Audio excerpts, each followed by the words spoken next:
ना त्यांनी काय सांगितलं होतं माहीत नाही, पण त्यांनी होय म्हटले. ते म्हटले की नाही, आमचे राज्याध्यक्ष साहेब सुद्धा म्हणत होते की यायला पाहिजे. मलाच थोडं संकोच वाटत होता की आपणच कुठल्या तरी बाजारात येऊन उभं राहिल्यासारखं वाटू नये, कारण सर्वांचं बऱ्याच लोकांचं धार्मिक क्षेत्राकडे पाहण्याचा एक दृष्टिकोन अलग असतो आणि व्यावहारिक एक दृष्टिकोन वेगळं असतो. तथापि मी छोटंसं उद्योजक म्हणूनच कार्यरत असतो आणि मी स्वतः करतो कमी, पण लोकांना करण्यास विवश करतो जास्त. माझं ते आवडतं छंद आहे की प्रत्येक काम आम्ही नाही करू शकत, पण बऱ्याच लोकांना करण्यास प्रवृत्त करू शकतो. की माझा आजचा विषय आहे की माणसांच्या दैनंदिन जीवनाशी अत्यंत निगडीत. मी जेव्हा लहान होतो त्यावेळी तालुक्यात एकच दवाखाना होते आणि वेगवेगळ्या विषयातल्या सुपर स्पेशालिटी जे होते ते कुठेतरी 4 जिल्ह्यात किंवा राज्यात एक एक असायचे. आत्ता सगळ्या सुपर स्पेशालिटी सगळ्या गावांमध्ये पोहोचले आणि 10 गावांवर एक डॉक्टर जिथे होते, तालुक्याला एक डॉक्टर जिथे होते, तेवढी डॉक्टर किंवा त्याहून अधिक डॉक्टर एक एक गावात असून सुद्धा आता पुरत नाही. लहान लहान मुलांमध्ये जी आजार बघतो, महिलांमध्ये आजार बघतो, तरुणांमध्ये जे आजार बघतो. काल परवाच मी बघितलं की आमच्यात 31 डिसेंबर झाल्यानंतर गोव्याला गेलेली होती एक 7-8 मुलं. त्या 5-6 लोकांना ॲम्ब्युलन्समधूनच आणावं लागलं आणि तेही कार्डियक डिसीज म्हणून, की हार्ट अटॅकसाठी त्यांना आणलं गेलं आणि त्यांच्यावर उपचार करण्याची वेळ आली.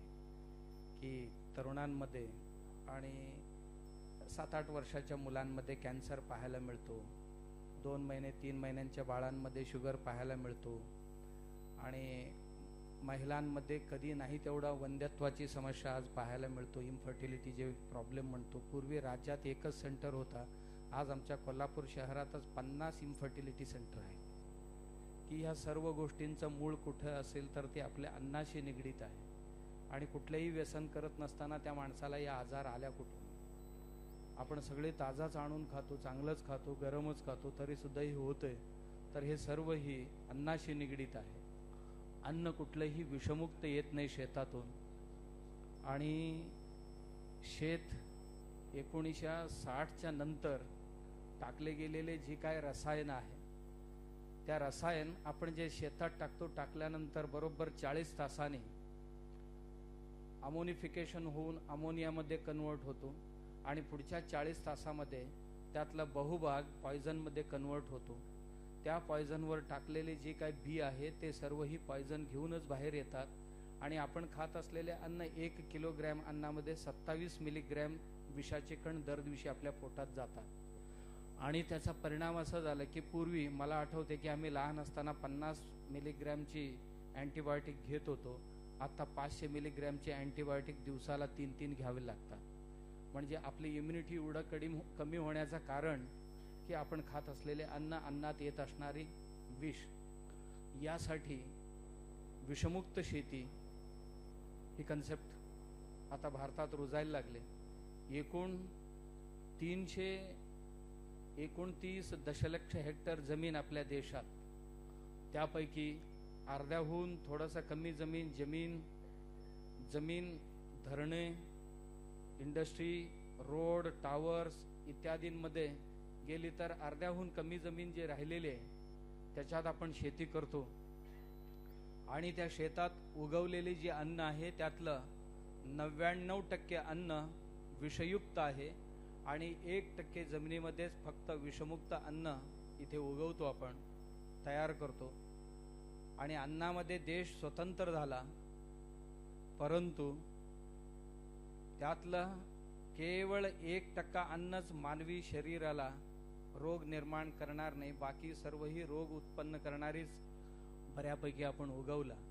आणि 1% जो काय ऑर्गॅनिक प्रोडक्शन इथे होतो देशात, त्यापैकी फक्त 1% भारतातली माणसं खातात आणि 99% हे एक्सपोर्ट होते.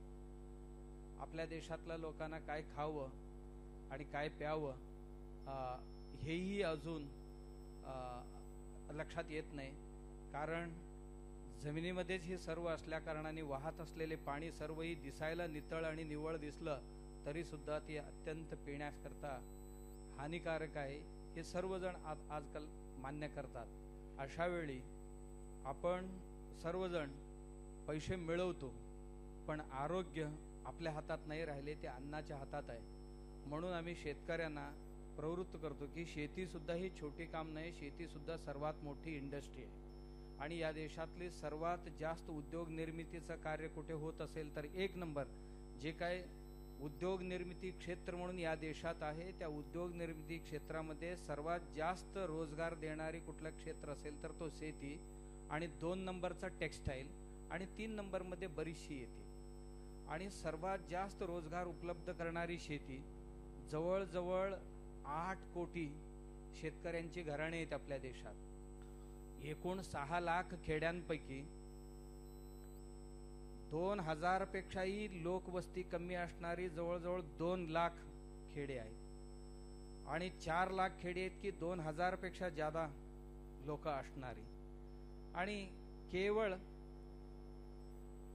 1000हून कमी शहर अशी आहेत की ज्याची लोकसंख्या लाखापेक्षा किंवा 10 लाखाच्या आसपासला असतील, काही कोटीत असणारी काही ठराविक शहरे आहेत.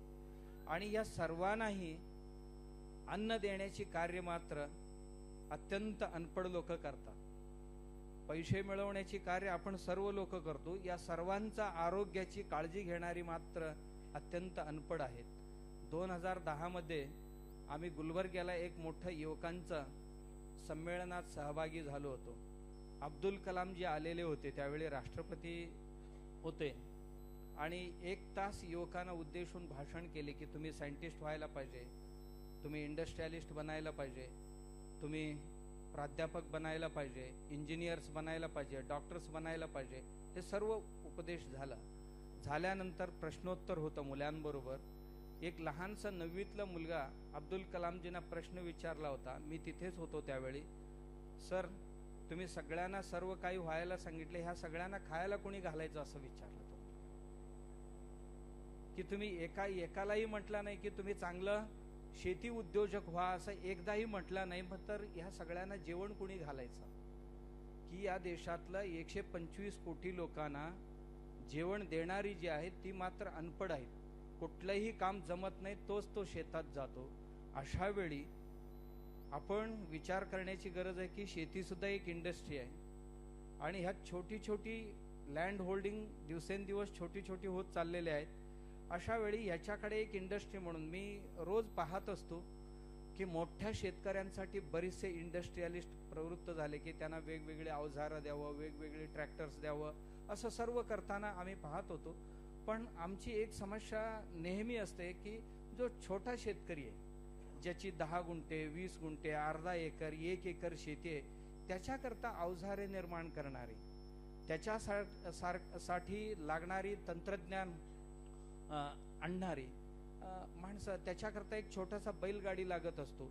त्या बैलगाडीमध्ये की असं काय करता येतं काय की या शेती जर वाचवायचं असेल, अन्न जर विषमुक्त करायचं असेल, तर या शेतातलं जे विष आहे ते बाहेर काढायला पाहिजे. आणि शेतातलं विष बाहेर काढायचं असेल तर त्या शेतामध्ये बॅक्टेरियांची संख्या प्रचंड प्रमाणात वाढवायला पाहिजे. 1 मिलीग्रॅम मातीमध्ये करोडोंची संख्येने बॅक्टेरिया जेव्हा उत्पन्न होतील तेव्हा ती माती चांगली होईल. आणि 1 स्क्वेअर फीट मातीमध्ये 50-60 लिटर पाणी धरून ठेवण्याची क्षमता जेव्हा मातीत येईल. आज मी ती परिस्थिती अशी आहे, आपल्या देशात जेवढी धरणं आहेत हे सर्व धरणं केवळ रात्रंदिवस पाऊस पडले की 4 दिवसात भरतात, 5व्या दिवसाची पाणी समुद्राला जाते. परंतु हजारो, या धरणांपेक्षाही याचा हजारो पट पाणी धरून ठेवण्याची क्षमता मातीत असू शकतं. आज माती रसायनाने कॉम्पॅक्ट जो झालेले त्याला खुलवण्यासाठी तिथे बॅक्टेरियांची गरज आहे, आणि तो बॅक्टेरिया सगळ्यात जास्त कुठे असतील तर गाईच्या शेणात आहे. 1 ग्रॅम गाईच्या शेणामध्ये 400 कोटी बॅक्टेरिया निर्माण करण्याची क्षमता आहे. आणि बॅक्टेरिया बाजारात 200 कोटी बॅक्टेरियाना 20 रुपयाचा पॅकेटला 200 कोटी बॅक्टेरियांच्या पॅकेटला 20 रुपये देतात। तसा हिशोब केला तर 1 किलो शेणाचा किंमत जवळजवळ 40,000 रुपयापर्यंत जातो, एवढी क्षमता त्यात आहे। परंतु मी एवढ्यासाठी सांगत होतो की सर्व इंडस्ट्रियलिस्टनी त्याच्याकडे जरा लक्ष दिले तर एवढी मोठी इंडस्ट्री आहे, आपल्या देशाला नाही जगाला सुद्धा बॅक्टेरिया पुरवता येईल एवढं मोठं इंडस्ट्री आहे। आणि एवढंच नाही, या मातीमध्ये जर चांगलं अन्न पिकवलं तर आपण जी आता भावानी आपण 1 किलो विकत घेतो, याचा 4 पटीने सुद्धा भाव द्यायला लोक तयार आहेत।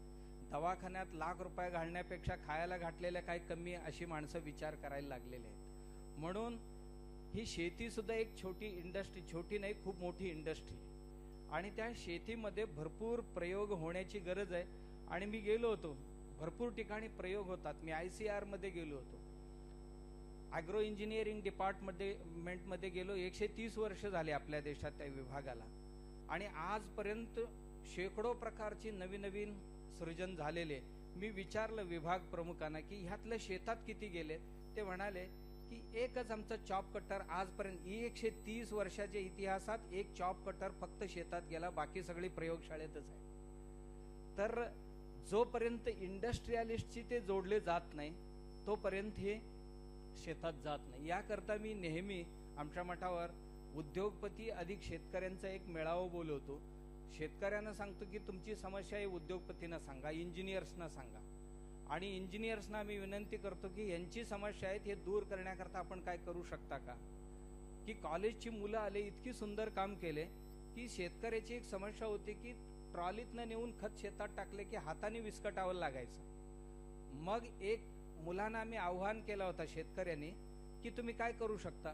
मुलं आले आहे त्या ट्रॉलीला पाठीमागे एक रॉड लावून त्याला थोडासा पट्टी लावले, आणि असा डंप होता होता त्या पाठीमागच्या चाकेला एक बेल्ट टाकली, आणि ट्रॅक्टर मागे सरकता सरकता त्याला विस्कटायला सुरुवात केली। छोटीशी काम होती की ती एक 7-8 हजार मध्ये काम झालं, पण मुलांमध्ये, आणि पटकन इंडस्ट्रियलिस्ट आले की मी हे प्रोडक्शन करून देतो।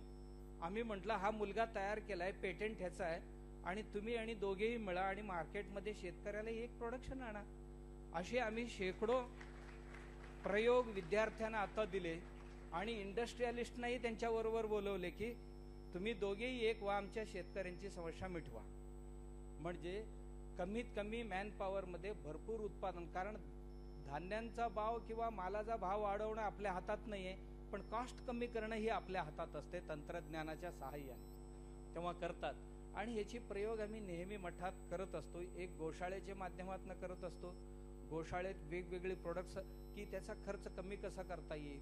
आम्ही एक प्रयोग केला की दूध गायींचे 23 रुपयांनी खरेदी करत होते डेअरीवाले, मी आज मार्केटमध्ये 80 रुपये लिटर तिथे कोल्हापूरलाच देतो, आणि तूप फक्त 400 रुपये किलोनी घेत होते, मी आज 2200 रुपये किलोनी तूप विकतो देशी गायचं। का? लोक म्हणतात मग त्या दुकानातला 400 रुपये आणि तुमचे का 2200। मी काही सांगत नाही, ही थोडं फुकट न्या, रात्री खावा, सकाळी परत या। तर सकाळी आल्यानंतर त्यांच्या लक्षात येतं की आपण तूप खातो की बटर ऑइल खातो। मग नंतर लक्षात येते की तोंडापर्यंत गेले तरी सुद्धा ज्याला वास येत नाही त्याला तूप कसं म्हणता येईल। तूप असं तापवलं घरात तर गल्लीत सुगंध दरवळायला पाहिजे, त्याला तूप म्हणतात। ज्याला कडवून करायला पाहिजे, ज्याला दूध तापवायला पाहिजे, दही लावायला पाहिजे, मंथन करायला पाहिजे, लोणी काढायला पाहिजे, मग त्याला तापवायला पाहिजे।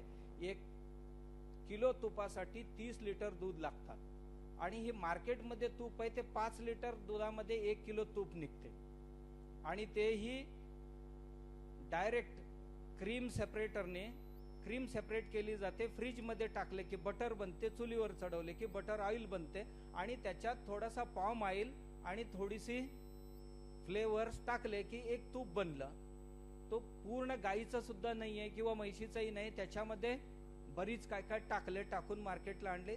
ती 200 रुपयाला सुद्धा परवडते, तरी 400 रुपयाला आपण विकतो। परंतु या तुपाने कोलेस्ट्रॉल वाढतो, पण गाईचं तेव्हा माणूस तूप खातो तेव्हा त्यांची कोलेस्ट्रॉल ऑटोमॅटिकली कमी येतो। ज्याच्या रक्तात गुठळी आहे, ज्याच्या रक्ताची जाडी जास्त आहे, त्यांची ऑटोमॅटिकली सर्व कमी येते।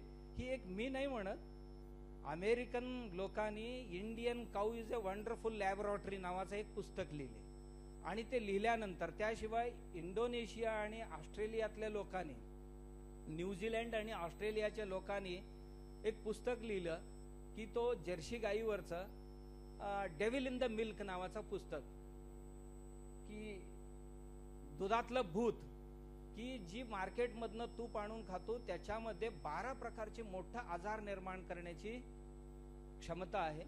पहिलं heart attack, blood pressure, brain disorder, cancer अशा पद्धतीची किंवा सांधेदुखी अशा पद्धतीची रोग निर्माण ही कळल्यानंतर लोक म्हणतात 2200 नाही, तुम्ही 2200 नाही 3000 रुपयांनी दिले तरी सुद्धा. मग आज त्याचा परिणाम असा झाला, मी दार्जिलिंग मध्ये गेलो, तिथे लोकांना देशी गाय माहित नव्हतं, काढले होते घराबाहेर. आज दार्जिलिंग मध्ये लोक देशी गाई आणले, त्यांच्यातलं आणून महिन्याला माझ्याकडे 1 क्विंटल तूप पाठवतात. राजस्थान मधून लोक तिथे 200-300 रुपयाला तूप कोण विचारत नव्हते, म्हणून मी त्या लोकांना सांगितलं कसं तूप करावं आणि पाठवावं. राजस्थान मधून माझ्याकडे 2-4 क्विंटल तूप महिन्याला येतो. उत्तर प्रदेश मधून येतो. 2 सायंटिस्ट म्हैसूरला, अरब कंट्रीमध्ये काम करणारे, म्हैसूरला 50 गाय बाळगलेली होती की गोशाळा कसं सांभाळावं अवघड झालेलं होतं त्यांना. मी म्हटलं तूप पाठवून द्या आणि ताक आहे ते मोठमोठ्या हॉटेलना तुम्ही 5-5 लिटर 2 लिटरचे पॅकेट करून विका. आणि प्रत्येक हॉटेलवर ताक खायला लागले. मी त्यांना सुरुवातीला सांगितलं की 1 आठवडाभर फुकट द्या ताक आणि एकदा त्यांना सवय लागू द्या, लागल्यानंतर ते विकत घेतील. आता ताक ते 30-30 रुपये लिटरने विकत घ्यायला लागले. सुरुवातीला 8 दिवस फुकट दिले, आता ते 30 रुपयांनी विकत घेतात. की त्या गाईच्या ताकामध्ये जी माणसं हॉटेलात आल्यानंतर वाटेल तेवढं हू म्हणून खाल्लेले असतात, पोट बिघडते, घरी गेल्यानंतर हॉटेलला नावं ठेवतात ते यांची जेवण बरोबर नाही. मी त्यांना सांगितलं अर्धा ग्लास ताक द्या, त्यांना हजम होते. हॉटेलातलं जेवण 1 नंबर असते त्यांच्यातलं असं म्हणत जातात. आपलं उद्योगही चांगलं झालं आणि आपल्या गाईचं ताकही खपले आणि आपले पैसेही मिळाले. की अशा पद्धतीने या गायींचं रक्षण करण्यामध्ये मी एक छोटासा प्रयोग केला की गायीची प्रसूती झाल्यानंतर वार पडतो, त्याला कुत्र इतकं धावून जातात की खायला काय असते नेमकं. आम्ही जमिनीत जरी त्याला गाडलं तरी सुद्धा काढून उकरून त्याला खातात. का खातात असं बघितलं मी. नंतर माझ्या लक्षात आलं की ह्याच्यात काही गुणधर्म आहेत. मग काही तपासल्यानंतर असं आलं की ते वार जो पडतो त्याला सोरायसिस झालेल्या माणसाला नुसतं असं लावले की बस 8 दिवसात त्याचा सोरायसिस नाहीचा होतो. आणि त्याला सुकून जरासं उघडून दुधात न दिले की दमा असणाऱ्यांची माणसांची दमा जातो. मला आत्ता जो वार आहे तो लाखांनी पैसे मिळवून द्यायला लागला. अशी छोट्या छोट्या गोष्टींवर विचार केला. आपण जसं करता तसा मी शेती आणि शेती संबंधातली गाय यांच्यावर विचार करून शेती करायला लागलो. आणि एवढंच नाही की माणसं महाराष्ट्रात आत्महत्या करतात तर का करतात. मी 1 एकरमध्ये स्वयंपाकघराला लागणाऱ्या सगळे धान्य पिकवायचं ठरवलं. 1 एकरमध्ये 2 गुंठ्यात एक घर बांधले, 5-7 लोक तिथे राहतात. एक छोटीशी काऊशेड बांधले, 2 गायी राहतात आणि त्यांच्या दर दिवशीच्या चुलीला जे जळण लागते त्याच्यासाठी गोबर गॅस केला. गोबर गॅसवर ते चूल चालते आणि सोलार ऊर्जेवर लाईट चालते. आणि तिथे जवळजवळ कंदवर्गीय एक 10 प्रकार, लसूण, कांदा, गाजर, मुळी, बीटरूट, रताळ अशा प्रकारची कंदवर्गीय 10 आणि एक 10 फळवर्गीय, मिरची, टोमॅटो अशी एक 10 प्रकारची, भेंडी, बावची असं. आणि वेलवर्गीय एक 10 प्रकार, वेगवेगळ्या वेली ते एक 10 प्रकार लावले. आणि पर्णवर्गीय म्हणजे हिरवी भाजी जी आहे ती एक 10 प्रकार, 40 प्रकारची भाजी मी एका एकरात लावली, पालेभाज्या सगळ्या मिळून. आणि लावताना असं नाही की जिथे ज्वारी टाकलेले, ज्वारी वर येण्याकरता वेळ लागतो, त्याच्या आधी 1.5 महिन्यात ही पालेभाज्या सगळी निघून जातात. जमीन कधी मोकळं ठेवतच नाही. जेव्हा वेलवर्गीय लावतो त्याच्या सावलीमध्ये कंदवर्गीय आपोआप येतात. अशा पद्धतीने नियोजन करून तृणधान्य आहेत, मोठी धान्य आहेत, तैलधान्य आहेत आणि तिथे वनस्पती आहेत वेगवेगळ्या प्रकारची. आणि चहा पत्ती सुद्धा आणायची गरज नाही. तिथे आम्ही कॉफीची एक झाड लावलेले आहे आणि गवती चहाची काही गड्डे तिथे लावलेले आहेत. आणि साखर आणायची गरज नाही, स्टिविया लावलेले, ऊसापेक्षा 3.5 पटीने जास्त ते गोड आहे आणि ते खाल्ले तर शुगरवाल्यांना सुद्धा काही होत नाही. कितीही खावं शुगर ऑटोमॅटिकली कमी येते आणि त्याचाही व्यापार करतो मी. आणि दर दिवशी अशा पद्धतीने पिकून दर दिवशी 400 रुपये ते 500 रुपयाची भाजी आणि फुलं विकतो आम्ही त्यातनं.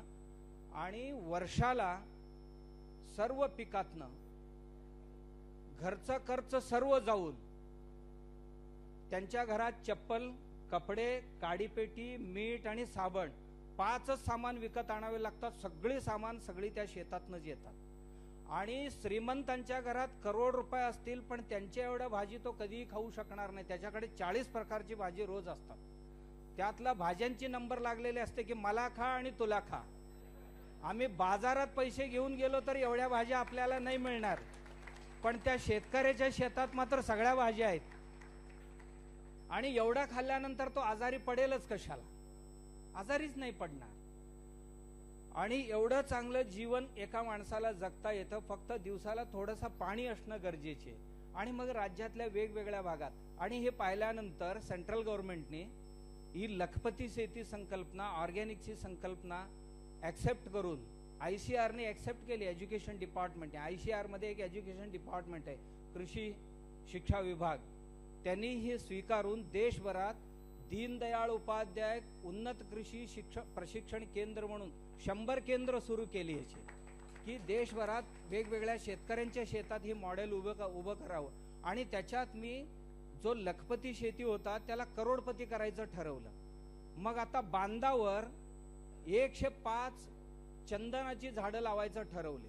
आणि ही झाड 15 वर्षामध्ये एक झाड 1 लाख रुपये देणार, म्हणजे जवळजवळ 1,05 लाख रुपये 15 वर्षात त्या शेतकऱ्याला मिळणार. याबरोबरच आम्ही काही सागाची झाडं लावलेली आहेत, कारण त्यांची पोरं मोठी झाली की कॉलेजला जायला लागले की ह्याला पैसे जादा लागतात, तेव्हा ते साग तोडले की त्याचा कॉलेजची फी भरता यावं, पोरगीचं लग्न करता यावं, ह्याची सुद्धा बंदोबस्त त्यात केलेले. म्हणजे असं एक छोटासा उपक्रम की लखपती शेती म्हणजे 1 एकर शेतामध्ये हायफाय जीवन जगता येतं, ह्याचं मॉडेल आपण तिथे उभं केलं. मला एवढं सर्व काय आपल्या समोर सांगण्यामागील हेतू एवढंच होतं की आपण पैसेवाले आहात आणि त्याच्यापेक्षा जास्त अक्कलवाले आहात. पैसा काय सर्व काय करत नाही, पैशापेक्षा जास्त काम करत असते माणसांची बुद्धी. तर आपण जर या शेतीला एक इंडस्ट्री म्हणून बघितलात, शेतकऱ्यांच्या शेती आपण भाडेपट्टीने घेऊन का होईना किंवा शेतकऱ्याला सोबत घेऊन का होईना जर काहीतरी करायचं ठरवलं तर आपण भारताला नव्हे जगाला अन्न देण्याची क्षमता आपल्या देशात आहे. म्हणून शेती सुद्धा एक चांगली इंडस्ट्री बनू शकतं आणि गोशाळा सुद्धा एक चांगली इंडस्ट्री बनू शकतं. त्याच्याकरता फक्त प्रयोगांची गरज आहे, प्रयोगांची गरज आहे आणि प्रमोटिंगची गरज आहे. आणि निश्चित त्या दृष्टीने आपण शेतीकडे पाहाल एवढंच सांगण्यासाठी मी आपल्या समोर आलो. निश्चित आपण कराल. आणि आपलं हे सर्व कार्य पाहून मी अचंबित झालो. या 80-85 वर्षांची जे तरुण आहेत, माधवरावजी, त्यांची हिमालयात सुद्धा ही सॅटर्डे क्लबची शाखा व्हायला पाहिजे. मला आठवलं, मी अंदमान निकोबारला गेलो. देशाच्या प्रत्येक कानाकोपऱ्यात जातो मी, पूर्ण वर्षभर फिरतच असतो. अंदमान निकोबार मध्ये आतमध्ये गेलो होतो, तिथे एक मारवाडी परिवार मला दिसलं. त्यांना विचारलं तुम्ही कसे काय, कधी आला तिथे? त्यांनी सांगितलं आमच्यात एक म्हण आहे, म्हणाले जहां न जाती बैलगाडी वहां पहुंचे मारवाडी. जिथे बैलगाडी सुद्धा जात नाही तिथे आमचा मारवाडी पोचलेले असतो म्हणाले. मग मी आसाम, मणिपूर, नागालँड तिथे गेलो होतो. तिथे म्हणजे शहरात नव्हे, तिथले खेड्यात गेलो होतो. 4 पिढीच्या आधी तिथे शेखावटीतली लोक पोचलेले आहेत. शेखावटी म्हणजे हे 2.5 जिल्हा आहे, झुंझुनू, श्रीकर, अशी 2.5 जिल्हे आहे. 2.5 जिल्ह्याला शेखावटी म्हणतात. तिथली लोक तिथे ऑलरेडी पोचलेले आहेत. म्हणून मराठी माणसांमध्ये सुद्धा हे स्पिरिट पाहिजे की आपण जरासं विचारलं की एवढं दूर कसं काय जायचं, पोरगी द्यायचं मुंबईत आहे कसं द्यायचं, इथून सुरू होतो आपला. आणि पुन्हा आपलं हे पाहून मला खूप बरं वाटलं की आपण सगळ्यांनी श्रीमंत व्हावं ही पंथ धरायचं आणि श्रीमंत व्हायचं, नाहीतर आपल्याबद्दल फार चांगली बोलली जात नाही. हे खेकड्यासारखेच आहेत असं म्हणतात आपल्याला. ह्याला वर झाकावंच लागत नाही, बेडकांच्याला झाकावं लागतंय, खेकड्यांच्या भांडीला झाकावं लागत नाही. का झाकावं लागत नाही? एकालाही वर जाऊच देत नाही, त्याला झाकायचे काय कारणच नाही. तर अशा ह्याच्यामध्ये प्रतिकूल परिस्थितीत आपण एवढी एक चांगली संस्था उभी केलात आणि एकमेकांना मदत करून सगळ्यांना पुढे आणायचं ठरवला. 19 करोड रुपयाची टर्नओव्हर झाल्याची मला नरेंद्रजी म्हटले की ऐकून फार बरं वाटलं की खूप चांगले वातावरण उद्योग क्षेत्रामध्ये निर्माण आपण केलात. त्याबद्दल मी संस्थापकांचं आणि हे सॅटर्डे क्लब चे आमचे नरेंद्रजी सहित आमच्या राजाध्यक्ष साहेब सहित सर्व मंडळी यांचं मी निश्चितच समस्त महाराष्ट्रातील लोकांच्या वतीने मी अभिनंदन करतो. आणि मला इथे येण्याकरता जे एक मोठे उद्योगपती आहेत आमचे संतोष पाटीलजी, त्यांना मी अभिनंदित करतो की आपल्या सर्वांचं दर्शन मला घडवलं. धन्यवाद.